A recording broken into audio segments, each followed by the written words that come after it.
Hello नमस्कार, मैं राजेंद्र आपके अपने education platform the enabler academy through एक बार फिर से आप मुझे देख पा रहे हैं, सुन पा रहे हैं। लास्ट टाइम वीडियो लेक्चर में अपन लोगों ने 10th क्लास के 4th नंबर चैप्टर पर बात की थी और 4th नंबर चैप्टर जिसका नाम है क्वाड्रेटिक इक्वेशन, उसके एक्सरसाइज नंबर 4.1 पर अपन लोगों ने डिस्कशन शुरू किया था, जिसमें क्वेश्चन नंबर फर्स्ट में सबसे पहले हम लोगों ने ये देखा कि किसी भी क्वाड्रेटिक इक्वेशन को किस तरीके से आइडेंटिफाई किया जाता है, किस तरीके से उसकी पहचान की जाती है। और आप लोग मेरे को बताते हो कि सर इसकी पहचान करने का जो तरीका होगा, इसको आइडेंटिफाई करने का जो तरीका होगा, उसके लिए अपन लोग एक बार फिर से इसका नाम जरूर नोट कर लेते हैं। नाम क्या है टॉपिक का अपने पास में? Quadratic equations. देखिएगा, देखिए नाम है अपने पास टॉपिक का क्वाड्रेटिक इक्वेशन, मानक समीकरण। सॉरी, अपने पास में हिंदी मीडियम वाले जो बच्चे कहते हैं इसको द्विघात समीकरण कहते हैं। क्या कहते हैं हम लोग इसको? यहाँ पे अपने पास में द्विघात समीकरण कहते हैं साहब। और इसका जो स्टैंडर्ड रिप्रेजेंटेशन बोला गया, मैं हर बार लिखूंगा अपने पास में, जितनी भी बार अपन लोगों के पास वीडियो लेक्चर में पढ़वाएंगे। सबसे पहला काम ही यही है, मोटिव ही यही है अपने पास में कि ये दिखाई कैसा देता है। सबसे पहला काम अपने पास में क्या है? ये दिखाई कैसा देता है, इसको किस तरीके से रिप्रेजेंट करते हैं। तो अपन लोगों ने कहा कि सर ये जो है वो ax to the power 2 plus bx plus c equals to 0 का फॉर्मेट होना चाहिए और a does not equal 0 and a, b, c belongs to अपने पास r होना चाहिए था। ये इसकी कुछ इंपॉर्टेंट कंडीशन थी जिसके थ्रू आउट अपन लोग ये आइडेंटिफाई करके बताते हैं, पहचान करके बताते हैं कि कोई भी जो क्वाड्रेटिक इक्वेशन होगी वो किस फॉर्मेट का होना चाहिए था। उस फॉर्मेट में जो सबसे मैक्सिमम पावर है वो अपने पास 2 होनी चाहिए थी, या फिर अपने लोग इंग्लिश मीडियम के अकॉर्डिंग बात करें तो उसकी डिग्री की वैल्यू 2 होनी चाहिए। साथ साथ में आप ऐसा भी कह सकते हो उसके अंदर जो उसका वेरिएबल है, उसका जो मैक्सिमम जो एक्सपोनेंट होना चाहिए था, उसकी वैल्यू क्या होनी चाहिए अपने पास में? 2 होनी चाहिए थी। इसके साथ साथ में आप लोगों से एक बात और बोली गई कि यहाँ पर जो इसका जो लीडिंग कोएफिशिएंट होता है, मुख्य गुणांक जिसको अपन लोग कह रहे हैं, इसकी वैल्यू क्या नहीं होनी चाहिए? 0 के इक्वल नहीं होनी चाहिए साहब। इतनी बातें क्लियर करने के बाद अपन लोग आगे बढ़े तो अपन लोग क्वेश्चन नंबर फर्स्ट में जितने भी एक्सप्रेशन अपन को गिवन किए या फिर दिए गए, तो उन सभी को अपन लोगों ने सॉर्ट आउट करके हर एक्सप्रेशन को बाकायदा सोल्व किया और सोल्व करके हम लोगों ने चेक करके बताया कि ये क्वाड्रेटिक होगा या नहीं होगा।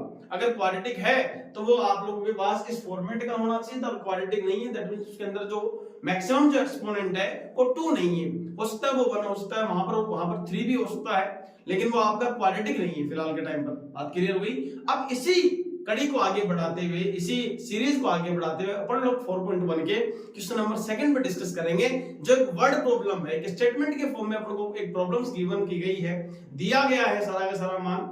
उसके बारे में आप लोगों को लैंग्वेज के अंदर क्वेश्चन कैसे पूछा जा सकता है, सबसे पहले शुरू करते हैं क्वेश्चन नंबर 2 में।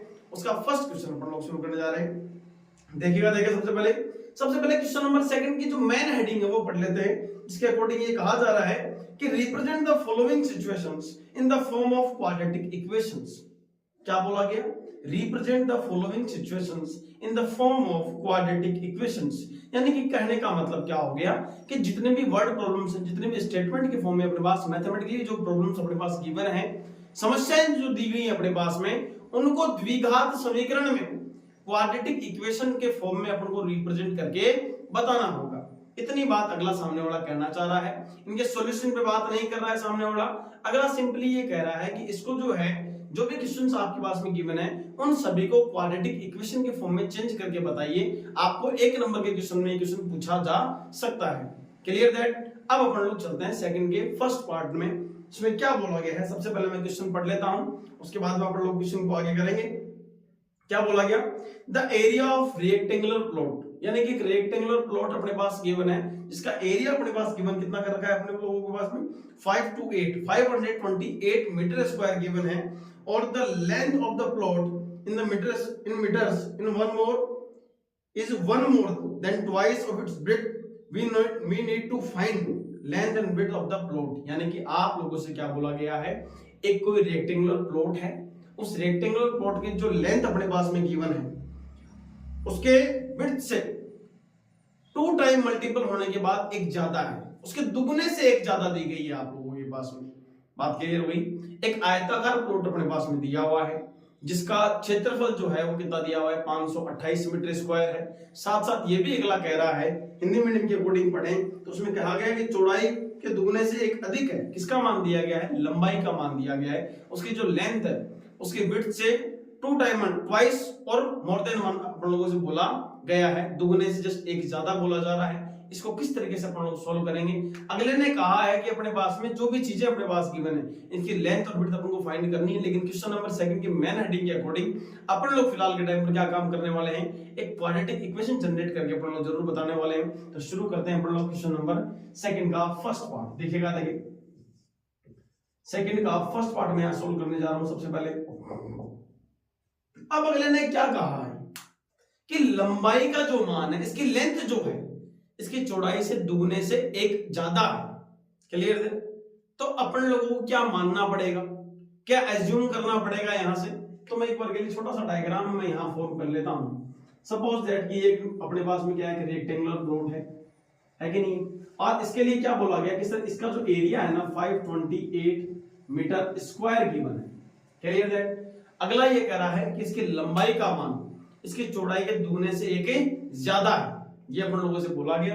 और इसी कंडीशंस को मैं आगे बढ़ाता हूं। तो मेरे को सबसे पहले क्या मानना पड़ेगा, क्या इसकी लेंथ एज्यूम करनी पड़ेगी या मेरे को इसके सबसे पहले विड्थ एज्यूम करूंगा मैं यहां से? तो अपन लोगों से क्या बोला गया, लंबाई का मान चौड़ाई के दुगने से एक ज्यादा है। क्लियर हो रही है बात आप लोगों के दिमाग में? यानी कि सबसे पहले आपको किसके बारे में किसका मान चाहिए होगा? मैं आप लोगों से कहूं कि आपके पास जो पैसे हैं है कि नहीं है, मेरे से जस्ट दुगने से 1 रुपया ज्यादा आप लोगों के पास है, और मैं आप लोगों से कहता हूं कि मेरे पास 5 रुपए हैं, तो आपके पास कितने रुपए होने चाहिए? 5 को 10 डबल कर दो, उसमें एक ऐड कर दो आप लोग, तो आपके पास कितने रुपए होने चाहिए थे? 11 रुपए होने चाहिए थे। हाँ या ना? आपके पास जो 11 रुपए आए हैं वो कैसे आए हैं मेरे को बताओ भाई। जब आपको मेरी वैल्यू पता होगी, मेरे पास जितने रुपए हैं उसके यदि डाटा आपके पास में यदि गिवन है, तभी तो आप अपने पास में जो रिजल्ट आया है उसको बता पाओगे। तो इसका मतलब सबसे पहले अपन को क्या मानना चाहिए था? यहां से माना, बताओ सबसे पहले क्या अज्यूम कर लेंगे, लेट दी माना आयताकार प्लॉट की चौड़ाई कितनी मान लेते हैं अपन लोग? यहां पे चौड़ाई अपन लोगों ने मान ली x मीटर। क्लियर हो गई बात सभी लोगों के दिमाग में? आप लोगों ने सिंपली एक कहा कि आयताकार प्लॉट जो अपने पास में गिवन है इसकी चौड़ाई कितनी हो गई है, x मीटर हो गई है, और इसकी लंबाई का मान कितना होगा? जैसा कि प्रश्न में बोला गया है, लंबाई जो है इस चौड़ाई के दुगने से एक ज्यादा अपन लोगों को बोली गई है। ये भी आंसर किस में आ रहा है? मीटर में आ रहा है। मीटर में क्यों आ रहा है? क्योंकि इसका जो एरिया है, इसका जो क्षेत्रफल दिया हुआ है वो किसमें दिया हुआ है? मीटर स्क्वायर के फॉर्म में आप लोगों को दिया गया है। क्लियर हो गई बात बढ़िया तरीके से? अब आगे बढ़ते हैं। आप लोगों को पता है कि सर आयत का क्षेत्रफल क्या होता है? You know that area of the rectangle, आयताकार भाग का या फिर प्लॉट का जो क्षेत्रफल होता है आपके अकॉर्डिंग वो होता है L into B, length into breadth होता है। और आप लोग क्या कहते हो सर इसकी लंबाई का जो मान है, इसकी लेंथ की जो वैल्यू है वो अपने पास कितनी आ गई? 2x + 1, और अपने पास में जो इसकी विड्थ अपने पास में गिवन है वो कितनी आ गई अपने पास में? x हो चुकी है। क्लियर है? अब एक बात बताओ, ये आयताकार भाग का क्षेत्रफल है और प्रश्न में आप लोगों को ऑलरेडी एक बात बोली गई है। बताओ, देखिए अपने पास में एक बात बोली जा रही है ऑलरेडी कि प्रश्न में क्या बोला गया कि इस आयताकार प्लॉट का क्षेत्रफल ऑलरेडी कितना गिवन है अपने पास में? एरिया कितना गिवन है? 528 यानी 5928 मीटर स्क्वायर गिवन है। दैट मींस मैं क्या कर सकता हूं, इस वैल्यू को किसके इक्वल पुट करूंगा? मैं सिंपली यहां से प्रश्न अनुसार कि 2 time of x + 1 multiply by x equal to क्या हो गया? 528 होना चाहिए था। क्लियर है? मैं x को अंदर मल्टीप्लाई करूं तो यहां से रिजल्ट क्या आएगा? 2x⁴ प्लस में x इक्वल क्या हो गया? 528 हो गया। आप लोग कहते हो सर क्वाड्रेटिक इक्वेशन का फॉर्मेशन अपन लोग कर रहे हैं, और क्वाड्रेटिक इक्वेशन क्या कहती है कि उसके एक पोर्शन में अपने पास में क्या होना चाहिए था? 0 होना चाहिए था। जैसा कि आप लोग मेरे को बता भी रहे हो कि सर इसके एक पोर्शन में 0 होना चाहिए, और मैं 0 कब बढ़ाऊंगा? जब 528 को इधर ट्रांसफर कर दूंगा। क्लियर है? जैसे मैं इसको ट्रांसफर करता हूं तो देखना देगा रिजल्ट क्या आता है मेरे पास यहाँ पे। सिंपली 2x⁴ प्लस में x माइनस का 528 इक्वल टू क्या हो गया? 0 हो गया। चेक कर लो, ये जो एक्सप्रेशन अपने पास आया, ये कंप्लीट जो एक्सप्रेशन है वो किसको रिप्रेजेंट कर रहा है अपन लोगों के पास में? क्या क्वाड्रेटिक इक्वेशन को रिप्रेजेंट कर रहा है? सबसे पहला काम, मैक्सिमम पावर चेक करो आप लोग सारे के सारे। एक मैथमेटिकली वर्ड प्रॉब्लम अपने पास में गिवन है, एक स्टेटमेंट के थ्रू एक प्रॉब्लम अपन को बोली गई जिसमें ये कहा गया कि एक आयताकार प्लॉट अपने पास दिया हुआ है जिसकी लंबाई जो है चौड़ाई के जस्ट दुगने से एक ज्यादा है। जैसा कि प्रश्न में बोला गया उसी को अपन लोगों ने फॉलो किया और फॉलो करके अपन लोग आगे बढ़ चुके हैं। और आगे बढ़े तो आप लोग मेरे को कहते हो कि सर आयत का जो क्षेत्रफल होता है ना वो लंबाई गुना चौड़ाई होता है, यानी कि लंबाई की जगह पे लंबाई का मान मैंने रख दिया, चौड़ाई की जगह पे चौड़ाई का मान मैंने यहाँ पे रख दिया। और आप लोगों ने मेरे को एक बात ऑलरेडी पहले से सजेस्ट कर रखी है कि सर इसमें जो इसका एरिया है ना, इसका जो क्षेत्रफल दिया हुआ है वो ऑलरेडी अपने पास में कितना है, 528 मीटर स्क्वायर है। इस वैल्यू को मैंने जस्ट इसके इक्वल पुट किया और x की एंट्री अंदर करवाई तो अपन लोगों के पास जो एक्सप्रेशन आया वो 2x to the power 2 plus x equal to क्या हो गया, 528 आ गया। आप लोग कहते हो कि सर जो क्वाड्रेटिक इक्वेशन होती है उस क्वाड्रेटिक इक्वेशन में एक जो पोर्शन होता है वो अपने पास में सिंपली किसके इक्वल होता है, 0 के इक्वल होता है। तो मैंने 528 का ट्रांसफर करके या फिर इसको पक्षांतरित करके इधर लेकर के आया तो ये जो एक्सप्रेशन आया 2x square plus x minus का 528 बराबर में क्या हो गया, 0 हो गया। और यही अपने पास में किसको रिप्रेजेंट करता है, द्विघात समीकरण को रिप्रेजेंट करके बताता है। यही प्रश्न यदि बोर्ड एग्जाम के अंदर ऐसा पूछा जाए, इसको बीजीय व्यंजक के रूप में प्रदर्शित कीजिए, इसको द्विघात समीकरण के रूप में प्रदर्शित कीजिए, इसको अलजेब्रिक फॉर्म में रिप्रेजेंट करिए, तो आप लोगों को इस क्वेश्चन को केवल यहीं तक सोल्व करके आना है जब क्वेश्चन 1 नंबर में आप लोगों से पूछा जाता है। आई होप ये बात आपके दिमाग में बहुत अच्छे से क्लियर हो गई होगी। अगर क्वेश्चन की मैथमेटिकली जो वर्ड प्रॉब्लम आपके पास में गिवन है और आप लोगों से 1 नंबर के क्वेश्चन में पूछा जाए कि द्विघात समीकरण बना के बताओ, क्वाड्रेटिक इक्वेशन की फॉर्म में आप इसको रिप्रेजेंट करके बताओ, तो सिंपली अपन लोग क्या करेंगे, यहां तक का काम अपन लोग क्लियर करके छोड़ देंगे और यही अपने पास किसको रिप्रेजेंट कर रहा है, क्वाड्रेटिक इक्वेशन को रिप्रेजेंट कर रहा है। आई होप ये बात आपके दिमाग में बहुत अच्छे से सेट हो गई होगी। क्वेश्चन नंबर 2 की ओर मैं आगे बढ़ता हूं बिना किसी टाइम वेस्ट के। देखिए the product of two consecutive positive integers is 306। अगले ने कहा we need to find the integers. वापस से हिंदी मीडियम के अकॉर्डिंग पढ़ लेते हैं कि दो क्रमागत धनात्मक पूर्णांकों का गुणनफल जो है वो 306 के बराबर दिया हुआ है। अगला कह रहा है कि इन्हें ज्ञात करके बताइए। सबसे पहला काम, जो क्रमागत धनात्मक पूर्णांक, इसमें जो कीवर्ड अपने पास यूज हो रहा है वो है क्रमागत। जस्ट अल्टरनेट आने वाला, जस्ट आगे वाले पद के बारे में डिस्कस किया जा रहा है, आगे वाले संख्या के बारे में बात की जा रही है, आगे वाले नंबर के बारे में बात की जा रही है। तो सबसे पहला काम, आप लोगों को एक पॉजिटिव इंटीजर मानना पड़ेगा और इसका सॉल्यूशन जो है वो इस तरीके से हम लोग कर सकते हैं। क्वेश्चन नंबर 2 के सेकंड नंबर पार्ट को हम लोग डिस्कस कर रहे हैं। देखिएगा, देखिए सब लोग सामने की ओर सॉल्यूशन करते हैं। आप लोगों के पास में जो बुक वगैरह है, मैं आप लोगों से बार बार कह रहा हूं, जब कभी भी आप क्वेश्चन करने के लिए बैठे तो आप लोगों के पास में गाइड नहीं होनी चाहिए, नहीं आपके पास कोई वीडियो सॉल्यूशन होना चाहिए। अगर आप इस क्वेश्चन को समझ रहे हो तो बाकायदा आप इसके थ्रू समझें और समझने के बाद में इसी क्वेश्चन को जो है आप पहले मैथमेटिक्स क्वेश्चन को पढ़ें, फिर आप लोग उसका वापस से सॉल्यूशन करें। जहां आप अटक रहे हो उसके बाद में आप लोग आगे बढ़ें, ताकि आपको पता रहे कि अपन लोग कहां अटक रहे हैं, कहां आप लोग गलती कर रहे हो।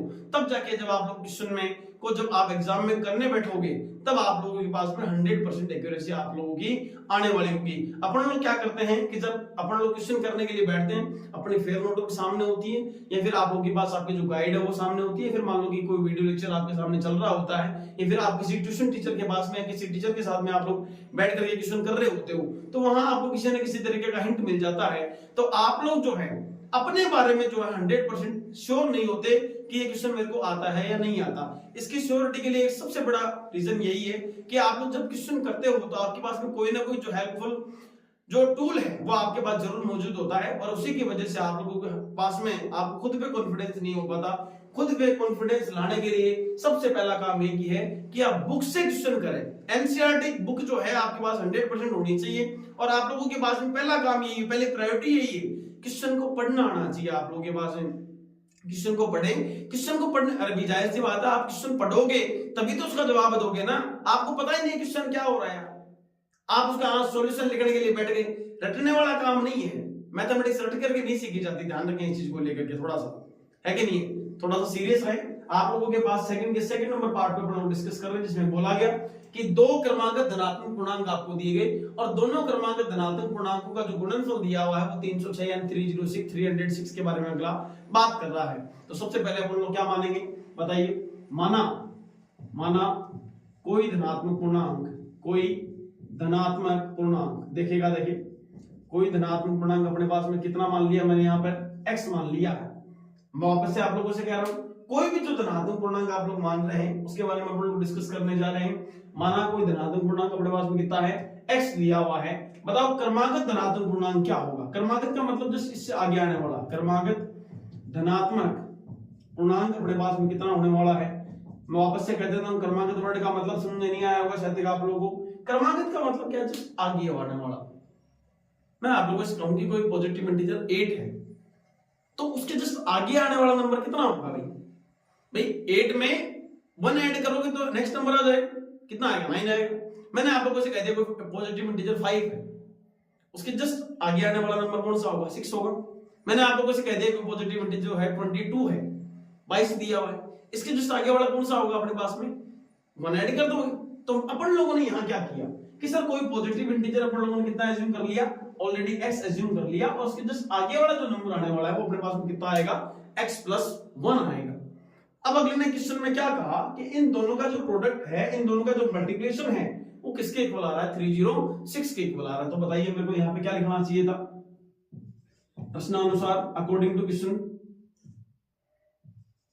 प्रश्नानुसार मैं यहां लिख देता हूं अकॉर्डिंग टू क्वेश्चन। अपन लोग क्या कर रहे हैं कि एक पॉजिटिव इंटीजर सर ये और एक पॉजिटिव इंटीजर ये, इन दोनों को मल्टीप्लाई कर रहे हैं, प्रोडक्ट कर रहे हैं, सॉरी इनको मल्टीप्लाई कर रहे हैं, इनको गुणा कर रहे हैं। जैसा कि प्रश्न में बोला गया, मैं अपनी तरफ से कोई भी कलाकारी नहीं लगा रहा हूं, जैसा प्रश्न में बोला गया वैसा का वैसा काम करते जा रहे हैं।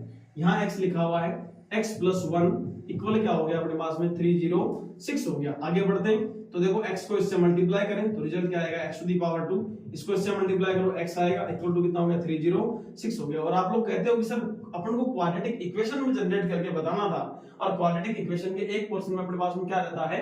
0 रहता है, और 0 में कन्वर्ट करने के लिए 306 को इधर ट्रांसफर करेंगे तो रिजल्ट जो आएगा वो x⁻² प्लस में x - 306 इक्वल टू क्या होगा अपने पास में? 0 आएगा। और ये जो फॉर्मेट आप लोगों का है, ये कंप्लीट फॉर्मेट किसको रिप्रेजेंट करके बताता है? क्वाड्रेटिक इक्वेशन को रिप्रेजेंट करके बताता है। आप लोगों से सिंपली ये पूछ लिया जाए कि इस इक्वेशन का इससे कंपैरिजन करें तो आप लोग बताओ a = b क्या होगा? a = b अपने पास 1 हो गया, b = b की 1 हो गया, और c = b अपने पास जो रिजल्ट आएगा कितना आ गया? -306 आ गया। और यही आप लोगों से पूछा जाता है। क्लियर है? क्वाड्रेटिक इक्वेशन के लिए पूछा गया था, क्वाड्रेटिक इक्वेशन को अपन लोगों ने इसको आइडेंटिफाई करके बता दिया था। क्लियर है? बिना किसी टाइम को वेस्ट किए हुए नेक्स्ट क्वेश्चन पे आगे बढ़ते हैं। क्या लिखा हुआ? Rohan's mother is 26 year older, 26 year older than him. Rohan के जो मम्मी जी हैं वो रोहन से कितने साल बड़ी हैं? 26 साल बड़ी हैं। फिर अगला कह रहा है कि the product of their edges 3 years from now will be 360, यानी कि 3 साल बाद इनकी जो आयु है, उनकी जो एजेस हैं, उन दोनों का जो प्रोडक्ट है वो किसके इक्वल हो जा रहा है? 360 के इक्वल हो जा रहा है। और इसी चीज को अपन थोड़ा सा आगे लेकर के आगे बढ़ते हैं। किस तरीके से क्या क्वेश्चन पूछा गया? We would like to find Rohan's present age. अगला कह रहा है कि रोहन की जो प्रेजेंट एज है वो आपको फाइंड आउट करके बतानी होगी। अगला कह रहा है रोहन की जो माताश्री है, रोहन की जो मम्मी जी हैं, रोहन की जो माँ है, वो उससे 26 वर्ष बड़ी है। और अगला कह रहा है कि 3 वर्ष बाद में, आज से 3 साल बाद जब उनकी एज होगी, उनको जब अपन लोग गुणा करेंगे, प्रोडक्ट करेंगे, जब उनको मल्टीप्लाई करते हैं तो उनका जो प्रोडक्ट आ रहा है वो अपने पास में कितना आ रहा है? 360 आ रहा है। आई होप ये बात आपके समझ में आई होगी। क्लियर है? अब इसी प्रॉब्लम को अपन लोग क्या करते हैं, इस क्वेश्चन के फॉर्म में, क्वाड्रेटिक इक्वेशन के फॉर्म में अपन लोग सोल्व करने का प्रयास करते हैं। देखिएगा, देखिए सबसे पहले क्या लिखना चाहिए? क्वेश्चन नंबर सेकंड का थर्ड पार्ट में आप लोगों के सामने डिस्कस करने जा रहा हूं। देखिएगा, देखिए सबसे पहले क्या लिखना चाहिए था? आप लोगों से क्या बोला गया? रोहन की माताश्री जो है वो रोहन से 26 साल बड़ी है। क्लियर है? इसका मतलब मैं आप लोगों से कहूंगी, अगर मान के चलो कि रोहन की जो एज है वो 10 साल रही होगी, 10 वर्ष यदि रोहन की एज रही होगी तो उसकी माताश्री की एज कितनी रही होगी? आप लोग का तुरंत जवाब आएगा सर 36 रही होगी, क्योंकि रोहन की मम्मी जी जो है वो रोहन से कितनी बड़ी है? 26 वर्ष बड़ी है। इसका मतलब इस प्रॉब्लम को सोल्व करने के लिए अगले ने आप लोगों से पूछा भी है कि रोहन की प्रेजेंट एज आपको कैलकुलेट करके बतानी है, और रोहन की प्रेजेंट एज यदि आप लोगों से जो भी पूछा गया लास्ट में, आप उसी को मान लिया करो, किसी भी प्रकार की कोई दिक्कत आने वाली नहीं है। तो सबसे पहले मैंने क्या मान लूं? माना रोहन की वर्तमान आयु, माना रोहन की वर्तमान आयु अपने पास में क्या होगी? Let the present age of Rohan be x। यहाँ पे अपन लोग x ईयर मान सकते हैं, x वर्ष मान लिया हिंदी मीडियम वालों के अकॉर्डिंग। अब बताइए रोहन की माताश्री की आयु क्या होगी? मां की आयु क्या हो जाएगी भैया अपने पास में? रोहन की मम्मी जी की आयु क्या होगी? बराबर क्या होगा? x प्लस में कितना हो गया? 26 वर्ष हो गया साहब। कुछ बच्चे क्या करते हैं, इसको 26 से गुणा कर देते हैं, 26 गुना नहीं है, ध्यान रखो। अरे भाई बालको, इतनी तो बात समझ में आती होगी कि अगर मान के चलो कि किसी की एज जो है वो 26 साल बड़ी है, तो एक बार बताओ, मैंने कहा रोहन की जो एज है वो 10 साल है, तो यदि आप 10 को 26 से गुना कर दोगे 260 साल एज हो जाएगी उनकी। बात पहले बढ़ रही है आप लोगों के दिमाग में, क्या 260 साल एज हो सकती है क्या? ये तो ओबवियस सी बात है, लॉजिकल सी बात है कि आप लोगों को समझ में आना चाहिए कि ये जो ऐड करने पर ज्यादा हो रही है अपन लोगों के पास में। कुछ बच्चे यहाँ गलती क्या करते हैं कि एक्स को मल्टीप्लाई कर देते हैं 26 से ला करके, ऐसा काम बिल्कुल भी नहीं करना है। 26 साल बड़े होने का मतलब क्या हो गया, आप लोगों को यहाँ पर 26 को ऐड करना है। क्लियर? अब जैसा प्रश्न में बोला गया, मैं वापस से उस क्वेश्चन को, कंडीशन को लेकर आगे बढ़ता हूं। अब बताओ 3 वर्ष बाद में, 3 वर्ष बाद जो रोहन की एज होगी, रोहन की आयु जो मेरे को मिलने वाली है वो कितनी होगी अपने पास में, x प्लस 3 वर्ष। रोहन की आयु अपने पास में कितनी मिल जाएगी अपन लोगों को, यहां से x प्लस में 3 वर्ष मिल गई। अब बताओ अपन लोगों के पास नेक्स्ट क्या होना चाहिए था, 3 वर्ष बाद में क्या लिखना चाहिए अपन लोगों के पास में, 3 वर्ष बाद, 3 वर्ष बाद रोहन की मां की आयु, अपन को क्या लिखना चाहिए था, रोहन की जो मदर है उनकी जो आयु है वो कितनी होनी चाहिए अपन लोगों के पास में। रोहन की प्रेजेंट मदर की जो प्रेजेंट एज है वो है x प्लस 26 है, और x प्लस 26 में ऐड करना पड़ेगा 3, तो रिजल्ट अपने पास में कितना आएगा, x प्लस में 29, यानी कि ये इनकी क्या होगी, 3 साल बाद में एज रहने वाली है। बात क्लियर हुई आप सभी के दिमाग में बढ़िया तरीके से? क्या बोला गया कि रोहन की जो माताजी है वो रोहन से 10 साल बड़ी, सॉरी 26 साल बड़ी है। तो आप लोगों ने क्या बताया कि सर अपन को सबसे पहले क्या मानना पड़ेगा, रोहन की परसेंटेज माननी पड़ेगी, रोहन की जो वर्तमान आयु है वो माननी पड़ेगी अपन को। फिर आप लोगों ने कहा सर उसकी माताजी जो है 26 साल बड़ी है, यानी कि जो रोहन की मां की आयु होगी वो कितनी होगी, x प्लस 26 हो गई।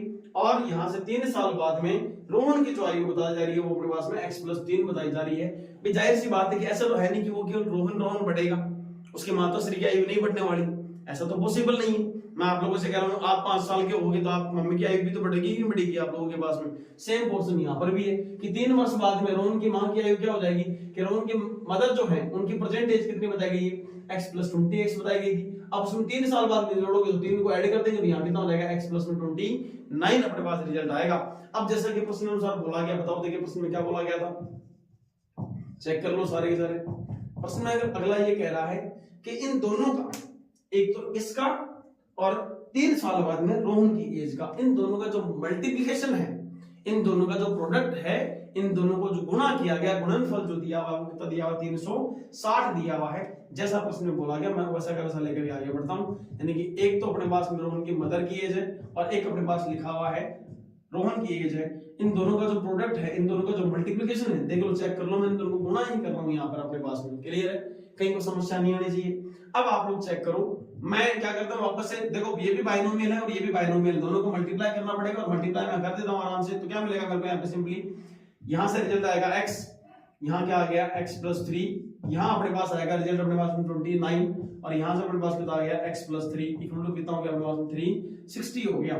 चेक करो x को x से मल्टीप्लाई करेंगे तो कितना आएगा, x to the power 2 plus यहाँ से रिजल्ट कितना आएगा 3x प्लस यहाँ आ गया 29x प्लस में यहाँ कितना आ जाएगा अपने पास में 87 आ गया और इक्वल्स टू में कितना लिख दिया हम लोगों ने 360 नोट कर दिया। Clear that. अब यहाँ से चेक करो, एक्स स्क्वायर अपनी जगह पे एज इट इज है, कहीं को दिक्कत नहीं। 3x भी और 29x दोनों एक फैमिली के हैं, तब इनको ऐड करेंगे, अदरवाइज ऐड नहीं करेंगे। मैंने इस 3x को इसमें तो ऐड नहीं किया, क्यों? क्योंकि ये x स्क्वायर की फैमिली का है, लेकिन देखो इसकी पावर भी 1 है और इसकी पावर भी कितनी अपने पास में 1 है। यही रीजन है कि इन दोनों को मैं क्या कर रहा हूं, ऐड कर दे रहा हूं अपने पास में। तो यहाँ कितना लिखेंगे 29 plus 3x equal to 32x हो गया, प्लस में कितना हो गया 87 इक्वल्स टू लिखा हुआ है 360। आप लोग मेरे को एक बात कहते हो कि सर अपन जब क्वाड्रेटिक इक्वेशन की जब डिस्कशन करते हैं, इसकी जब बात करते हैं तो एक पोर्शन में क्या रहना चाहिए था, 0 रहना चाहिए था। और 0 कब आएगा सर अपने पास में, जब 360 का इधर ट्रांसफर करेंगे। तो भी आपके कहने पर मैं ट्रांसफर भी कर देता हूं। x स्क्वायर अपनी जगह पे लिखा हुआ है, 32x अपनी जगह पे लिखा हुआ है, 87 माइनस में 360 इक्वल टू क्या हो गया अपने पास में 0 हो गया। और यहां से जो रिजल्ट निकल के आता है वो आएगा x स्क्वायर प्लस 32x। अब देखो बड़ा नंबर कौन सा है, माइनस का 360 है, तो इसका सिंबल क्या आएगा, माइनस का आना चाहिए। और यहां से जो कैलकुलेशन करने पर जो रिजल्ट आएगा वो कितना आएगा 273 आएगा। तो लास्ट में जाकर के चेक कर लो यहाँ पर अपने पास में, ये जो अपने पास थोड़ा सा इसको हाईलाइट कर दूं यहाँ पे, हर क्वेश्चन के अंदर मैं इसको थोड़ा सा अलग दिखा देता हूँ कंप्लीटली। ये अपने पास में देखो क्वाड्रेटिक इक्वेशन यहाँ पे जनरेट करी, ये क्वाड्रेटिक इक्वेशन अपन लोगों ने यहाँ जनरेट कर रखी है, और वही की वही क्वाड्रेटिक इक्वेशन अपन लोगों ने यहाँ जनरेट कर रखी है। इसका मतलब चेक करो क्या ये क्वाड्रेटिक इक्वेशन जैसा नजर आ रहा है? इसमें मैक्सिमम जो एक्सपोनेंट होना चाहिए था, मैक्सिमम जो घात में मैक्सिमम जो अपने पास में इसकी कोटि का मान है, जो डिग्री का मान है, वो 2 आ रहा है, 2 आना चाहिए था। अब इसका कंपैरिजन यदि आप उससे करते हो तो a का मान कितना हो जाएगा अपने पास 1 हो जाएगा, b का मान कितना हो जाएगा 32 हो जाएगा, c का मान कितना हो जाएगा माइनस का 273 होना चाहिए, माइनस 273 अपने पास c की वैल्यू आ चुकी है। बोलो बात पहले बढ़ गई। अब इसी को आगे बढ़ाते हुए क्वेश्चन नंबर अपन लोग डिस्कस करने जा रहे हैं, 4th क्वेश्चन पे बात कर रहे हैं। ध्यान देना पीछे वाले क्वेश्चन के बारे में डिस्कस कर रहा हूँ। कुछ बच्चे यहाँ गलती करते हैं, यहाँ रहता फैला देते हैं, वो रहता नहीं फैलाना है बाल को, फिर गड़बड़ क्या करते हैं, वो यहाँ आकर के गड़बड़ करते हैं। सर 3 साल बाद में रोहन की एज जो है उसको तो बढ़ा देते हैं और उसकी माता श्री जो है उसको x+26 से नोट कर देते हैं। जो बच्चे यहाँ तक काम कंप्लीट कर देते हैं वो बच्चे यहाँ के रायता फैला देते हैं। वो इन दोनों के बीच प्रोडक्ट का सिंबल नहीं लगाते, यहाँ प्लस का सिंबल लगा देते हैं और लास्ट में जाके कहते हैं सर एक क्वाड्रेटिक इक्वेशन नहीं बन रही। भाई क्वाड्रेटिक इक्वेशन बनेगी कैसे? आप 100% कंसंट्रेट रहिए, वहां पे कहीं को दिक्कत नहीं आएगी 1% भी। जैसा जैसा क्वेश्चन में बोला गया आपके सामने, मैंने भी तो क्वेश्चन किया ही है, जैसा जैसा क्वेश्चन में बोला जा रहा है मैं वैसा वैसा सोल्व करता गया और जो जो बातें कहेगी मैं उसी को स्टेप बाय स्टेप आगे सोल्व करता गया। अब आप यहाँ पर बड़ी कलाकारी लगा रहे हो, है कि नहीं है? तो वो कैसे पॉसिबल हो पाएगा? क्वेश्चन को सोल्व करो तो जब तक लास्ट तक एंड पॉइंट तक नहीं पहुंच जाओ तब तक आप उसके बारे में कुछ भी मत कहो, क्वेश्चन आपका 100% सही होगा। Clear that? आगे बढ़ते हैं, क्वेश्चन नंबर 4th पे बात करते हैं। A train travels a distance of 480 kilometre at a uniform speed. एक जो ट्रेन है वो एक समान चाल से 480 किलोमीटर की दूरी तय कर रही है। क्लियर है? 2 स्टेशन अपने पास है, एक स्टेशन ए मान लेंगे, एक स्टेशन बी मान लेंगे। उन दोनों की डिस्टेंस अपने पास में कितनी गिवन है? 480 किलोमीटर गिवन है और यूनिफॉर्म स्पीड से जा रही है। If the speed had been 8 kilometre per hour less than, यदि अगला कह रहा है कि इसकी जो स्पीड है, इसकी जो चाल है वो 8 किलोमीटर प्रति आवर या फिर मान लो कि चलो प्रवास में 8 किलोमीटर प्रति घंटे की रफ्तार जो है वो कम कर दी गई है, तो ये जो यही जो ट्रेन है उसी डिस्टेंस को ट्रेवल करने में 3 घंटे का ज्यादा समय ले रही है आप लोगों से। तो इस क्वेश्चन को लेकर के अपन लोगों को डिस्कशन बोला गया है, we need to find the speed of the train. अपन लोगों से उस ट्रेन की स्पीड अपन को पूछी गई है, तो सबसे पहला काम जो पूछा गया है उसी को मान लो, कहीं दिक्कत नहीं आने वाली। बात पहले बढ़ रही है, हाँ या ना? चले आगे शुरू कर दे। क्वेश्चन नंबर 4th के बारे में, सेकंड के 4th पार्ट में अपन लोग डिस्कस करने जा रहे हैं। मैं थोड़ा सा हिंट में अपन लोग समझने का प्रयास करते हैं। एक पॉइंट अपने पास ए है, एक स्टेशन ए है, एक स्टेशन अपने पास क्या है? बी है। इन स्टेशनों के बीच में अपने पास में क्या बोला गया? एक ट्रेन है जो एक स्पीड से जा रही है। क्लियर है? वो स्पीड में कोई मालूम नहीं, लेकिन मेरे को इतना पता है कि इन दोनों के बीच की डिस्टेंस जो है वो कितनी होने वाली है अपने पास में? 480 किलोमीटर रहने वाली है। और उस स्पीड को अपन लोगों से पूछा गया कि वो we need to find the speed of the train, यानी कि आप लोगों से उस ट्रेन की चाल पूछी गई है। और चाल पूछी गई तो मैं आप लोगों से हर बार ये एक बात कह रहा हूं कि जो क्वेश्चन में पूछा जाए उसी को अज्यूम कर लिया करो, उसी को मान लिया करो। क्लियर है? तो मैं यहाँ पे सबसे पहले क्या लिख देता हूं, माना कि ट्रेन की एक समान चाल कितनी होगी? माना ट्रेन की एक समान चाल, ट्रेन की अपने पास में क्या बोल देता हूं मैं? एक समान चाल बोल देता हूं। ट्रेन की, थोड़ा सा गड़बड़ हो गया, एक जगह रहता है, देखो ट्रेन की एक समान चाल, चाल कितने मान लूं मैं? यहां पर x किलोमीटर पर आवर मान लेता हूं। क्लियर है? अब एक बात बता के देखो तुम सारे के सारे, क्या आप लोगों ने रिलेशन पढ़ा है? टाइम, डिस्टेंस और स्पीड में रिलेशन होता है। क्या आप लोगों ने चाल, समय और जो दूरी है इसके मध्य संबंध पढ़ रखा सभी लोगों ने? आप लोग कहोगे कि सर संबंध पढ़ तो रखा, थोड़ा सा याद नहीं। अब याद दिलवाने के लिए मैं थोड़ा सा यहां नोट कर देता हूं कि चाल बराबर क्या होता है? स्पीड इक्वल टू क्या होता है अपने पास में? डिस्टेंस अपॉन टाइम होता है, यानी कि दूरी बटा समय। क्या ये नहीं पढ़ रखा है अपन लोगों ने यहाँ पे? अरे हाँ यार भाई, अगर ऐसा बोला जा रहा है तो बताओ उसके लिए टाइम मेजर कर सकते हैं, तो समय बराबर क्या होगा? यहां से अपन लोगों के पास में समय बराबर क्या हो जाएगा? बोलो कि दूरी बटे चाल हो जाएगा, दूरी बटे चाल हो जाएगा। क्यों अपन लोग दूरी बटे चाल को ही क्यों डिस्कस कर रहे हैं? क्योंकि अगला बात ही किस पे कर रहा है? टाइम पर बात कर रहा है, 3 घंटे का ज्यादा समय ले रही है। बात पहले पड़ गई अपने पास में, भाई मैं टाइम को ही क्यों डिस्कस कर रहा हूं? मैंने स्पीड को क्यों नहीं डिस्कस किया? क्योंकि अगला कह रहा क्या है कि 3 घंटे ज्यादा समय ले रही है। अब 3 घंटे ज्यादा समय लेने का मतलब क्या हो गया कि मेरे को डिस्कशन किस पे करना पड़ेगा, टाइम पर ही तो करना पड़ेगा अपन लोगों के पास में। तो यहां से बताओ इस दूरी के लिए है कि नहीं कि पहले दिन 480 किलोमीटर दूरी तय करने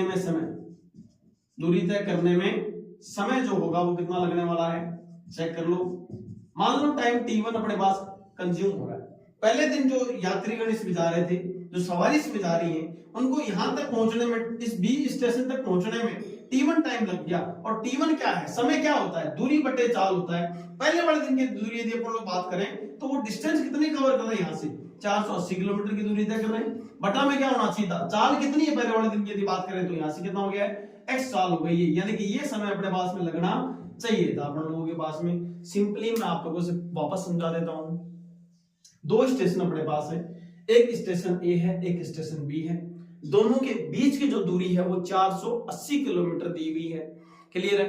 पहले दिन जब मैं उस ट्रेन में ट्रेवल कर रहा हूं, मैं ही जा रहा हूं भाई, जाहिर सी बात, आप तो कैसे जाओगे, आप तो बड़े सियाने आदमी कहीं नहीं। अब अपने पास में 480 किलोमीटर की दूरी में यदि इसमें पहले दिन तय करता हूं, मेरे को उसकी स्पीड के बारे में कोई आइडिया नहीं है। वो मैंने मान रखी है ऐसे कुछ करके कि कुछ ना कुछ रही होगी, मान लो कि 100 किलोमीटर पर आवर रहेगी, 80 किलोमीटर पर आवर रही होगी, कुछ भी रही होगी, लेकिन मेरे को एग्जैक्टली डाटा तो पता नहीं। अब एग्जैक्टली डाटा पता नहीं, इसलिए मैंने इसको क्या एज्यूम कर लिया, x kilometre per our use कर लिया अपन लोगों के पास में, sorry x kilometre per our मैंने इसको यहां पर यूज कर लिया। अब अपन लोगों से बात क्या बोला गया, पहले दिन 480 किलोमीटर के डिस्टेंस यदि मैं कवर कर रहा हूं तो मेरे को कोई ना कोई टाइम लगेगा। ऐसे तो है नहीं कि मैं यहां से 480 किलोमीटर दूरी जा रहा हूं तो यहां से 1 सेकंड में यहां पे पहुंच गया। अगर 1 सेकंड की बात भी करें तो सेकंड टाइम तो है ही भाई, 1 सेकंड टाइम तो है कि नहीं अपने पास में। तो यहां से इस पॉइंट ए से पॉइंट बी तक ट्रेवल करने के लिए मेरे को टाइम t1 लग रहा है। ये टाइम का भी मेरे को पता नहीं है साहब कितना लगेगा कितना नहीं लगेगा। तो आप लोगों ने क्या कहा कि सर समय बराबर क्या होता है, दूरी बटे चाल होता है। और दूरी आप लोग मेरे को बता रहे हो सर डिस्टेंस जो है 480 किलोमीटर की है, और जो अपने पास स्पीड है वो कितनी गिवन है अपने पास में, x किलोमीटर पर आवर की स्पीड अपने पास में गिवन है। इसी कंसेप्ट को काम में लेते हुए नेक्स्ट कंडीशन को अपन लोग पढ़ते हैं। अगला क्वेश्चन में एक बात और कह रहा है कि जो ट्रेन की स्पीड है नेक्स्ट डे, मान के चलो कि दूसरे दिन जो है वो वही वापस से मान के चलो कि ये स्टेशन अपने पास ए है और ये स्टेशन अपने पास में क्या है, बी है। इन दोनों के बीच में डिस्टेंस कितनी गिवन अपने पास है, 480 किलोमीटर पर आवर है। लेकिन जो ट्रेन दूसरे दिन चल रही है इसकी स्पीड कम कर दी गई है, इसकी स्पीड क्या कर दी गई है, कम कर दी गई है। अब अगर स्पीड कम करी गई है तो टाइम ज्यादा लगेगा, स्पीड कम कर दी गई है तो टाइम क्या लगेगा, ज्यादा लगेगा। तो यहां पर अपन लोगों के पास में क्या हो गया, x माइनस 8 किलोमीटर, यानी कि अपन लोगों से क्या बोला गया, ये ऊपर दिख रहा है कि नहीं दिख रहा, मैं थोड़ा सा इसी वे में आगे लिखता हूं, x minus 8 kilometre per our, यानी कि ये इसकी स्पीड अपन लोगों से यहाँ पे बोली जा रही है। क्लियर है? जैसा जैसा क्वेश्चन में बोला जा रहा है अपन लोग वैसा वैसा काम कर रहे हैं, कहीं कोई दिक्कत नहीं आएगी। स्टेशन ए पहले वाले दिन के लिए जो कंडीशंस थी वो अपन लोगों ने यहाँ नोट कर दी। दूसरे वाले दिन के लिए बात करें तो स्टेशन ए यहां पर है, स्टेशन बी यहां है, लेकिन इसमें चेंज क्या किया गया कि ट्रेन की स्पीड को 8 किलोमीटर पर आवर जो है वो कम कर दिया गया है। जैसे ही कम किया गया तो ट्रेन की स्पीड में से इसको सब्ट्रैक्ट करना पड़ेगा। ऐसा मान के चलो कि मैं पहले दिन जो है वो एक स्टेशन से दूसरे स्टेशन 60 किलोमीटर पर आवर की स्पीड से जा रहा हूं, और अगले दिन मैं आप लोगों से कह रहा हूं कि मेरी स्पीड में से 8 किलोमीटर पर आवर इसको कम कर दो। तो आप लोग क्या कहोगे, सर आप 52 किलोमीटर पर आवर की स्पीड जाओगे। तो 52 किलोमीटर पर आवर आया कैसे, 60 में से किसको सब्ट्रैक्ट किया गया, 8 को सब्ट्रैक्ट किया।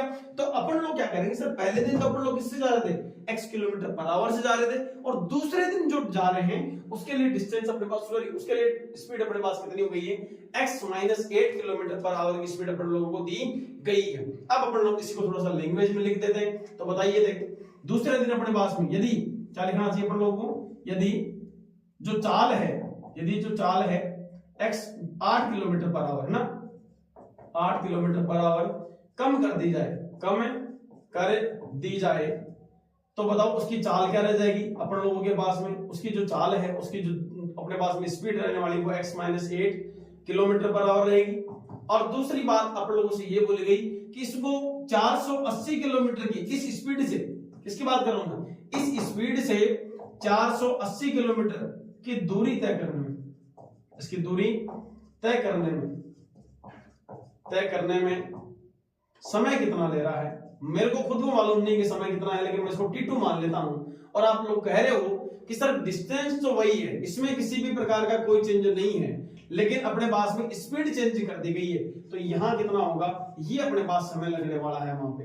बोलो बात क्लियर हो रही दिमाग में? धीरे धीरे करके सुन लो आराम से। यदि चाल 8 किलोमीटर पर आवर कम की गई है कि नहीं, if the speed of the train इस 8 किलोमीटर पर आवर लेस कर दिया गया, तो x minus 8 kilometre per our की स्पीड हो गई है कि नहीं। फिर अगला कह रहा है कि 480 किलोमीटर की दूरी तय करने में लगा समय, यानी कि T2। मेरे को खुद को मालूम नहीं कि T2 होगा कि T1 होगा, है कि नहीं अपने पास में। तो मैंने इसको T2 एज्यूम कर लिया। 480 अपॉन में कितना हो गया अपने पास में, x अपॉन x माइनस 8 हो गया। Clear that? फिर आगे बढ़ते हैं। अब अगला क्या कर रहा है, 3 घंटे का ज्यादा समय ले रहा है। मेरे सबसे बड़ा जो कंफ्यूजन होता है बच्चों के दिमाग में, मैं पूछता हूं बच्चों से कि T1 बड़ा होगा कि T2 बड़ा होगा। कुछ कहते हैं कि सर T2 बड़ा होगा, कुछ कहते हैं सर T1 बड़ा होगा। बड़ा ही बहुत टेढ़ा कंफ्यूजन रहता है।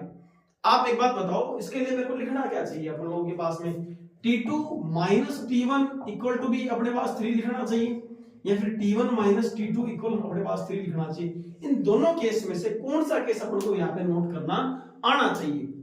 जैसा कि अगले ने अपन लोगों से कहा कि 3 घंटे ज्यादा समय ले रही है। अब ज्यादा समय ले रही है तो ये रिजल्ट किसमें आएगा, पॉजिटिव में आएगा, हाँ या ना? नहीं, पॉजिटिव में रिजल्ट आना चाहिए था। अब मैं तुमसे कह रहा हूं कि बताओ T2 बड़ा कि T1 बड़ा। मैं आप लोगों से वापस से मेरे एग्जांपल लेके चल रहा हूं। एक आप जा रहे हो, एक जा रहा हूं मैं, है ना। आप जो जिस ट्रेन में जा रहे हो उसकी स्पीड है 80 किलोमीटर पर आवर। मेरे वाले ट्रेन की जो स्पीड है वो 60 किलोमीटर पर आवर की स्पीड है। बताइए पहले कौन पहुंचेगा, आप या मैं? ऑब्वियस सी बात है, आपकी ट्रेन की स्पीड ज्यादा है तो आपको टाइम कम लगेगा, हाँ या ना। अब मैं वापस से मेरे पर आता हूं। मेरे वाले ट्रेन की स्पीड क्या है, कम है, टाइम क्या लगेगा, ज्यादा लगेगा। नहीं बात क्लियर हो रही भाई?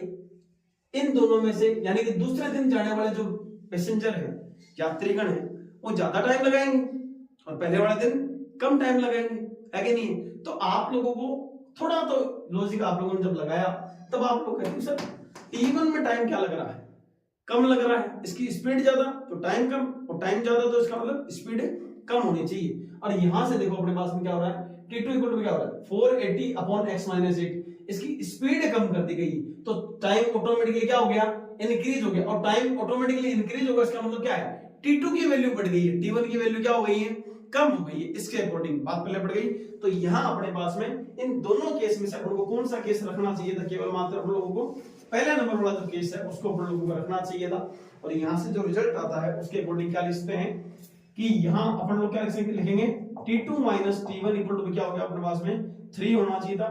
T2 की जो वैल्यू है वो मैं यहां नोट कर देता हूं। देखना, देखिए सबसे पहले क्या नोट किया कर रहा हूं मैं यहां पे, सिंपली 480 अपॉन में x माइनस 8। भाई इसका टाइम ज्यादा है कि नहीं, इसकी स्पीड कम है तो टाइम ज्यादा, और यदि मान लो कि स्पीड ज्यादा तो टाइम क्या हो गया है, कम हो गया है। यहां पर लोगों ने कितना लिख दिया, 480 अपॉन में x इक्वल टू अपन लोगों के पास कितना लिखा हुआ है, 3 लिखा हुआ है। Clear that?